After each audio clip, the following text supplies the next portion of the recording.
Next బానిస వంశంలో ఉద్దీన్ ఐబక్ తర్వాత తన కుమారుడు ఆరాం షా వచ్చిండు. ఇతను కేవలం 8 నెలలు మాత్రమే పాలించాడు. ఇతని కాలంలో బడయాన్ రాష్ట్ర గవర్నర్ ఇల్తుత్మిష్. ఆరాం షాను తొలగించి ఢిల్లీ సుల్తాన్ అయినవాడు ఇల్తుత్మిష్.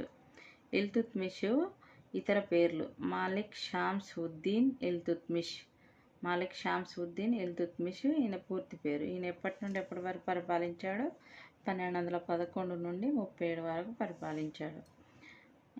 ఈయనకు ఇంకా ఇతర పేర్లు ఏమున్నాయంటే సారీ చందర్ ఆల్తమిష్.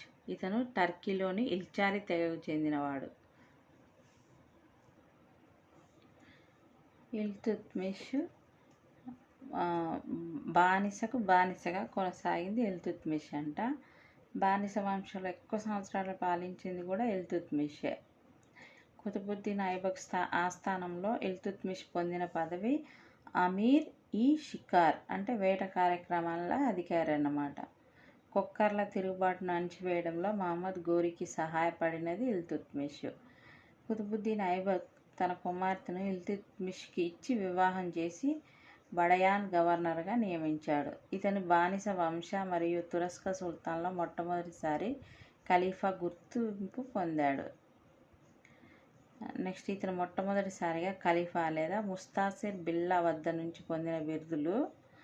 ఖలీఫా అంటే ముస్లిమ్స్లకు మత పెద్ద హైయెస్ట్ అనమాట. ఆయన ఖలీఫా అంటారు ఆయనని. ఈ ఖలీఫా ఏం చేశాడంటే ఇల్తుత్మిష్కు కొన్ని బిరుదులు ఇచ్చాడంట. అది హిందుస్థాన్ సుల్తాన్, సుల్తానీ అజాం, నజీర్, అమీర్ ఉల్ మొమ్నీన్ అంటే విశ్వసనీయుని ఉపనాయకుడు అని అర్థం.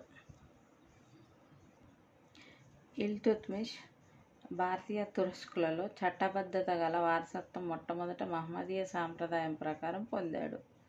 ఇతని కాలంలోనే మంగోలుల రాజైన చెంగిజ్ ఖాన్ భారత్పై దాడి చేశాడు. చెంగిజ్ ఖాన్ అసలు పేరు తైమాలిక్ అంటే తైముచిన్. క్రీస్తు శకం 1221లో చెంగిజ్ ఖాన్ ఖారాజాం చివరి పాలకుడైన జలాలుద్దీన్ మంగబార్ని ఓడించాడు. తదుపరి జలాలుద్దీన్ మంగబారి ఇల్తుత్మిష్ను సాయం కోరగా అతను ఎలాంటి రాజకీయ ఆశ్రయం కల్పించలేదు.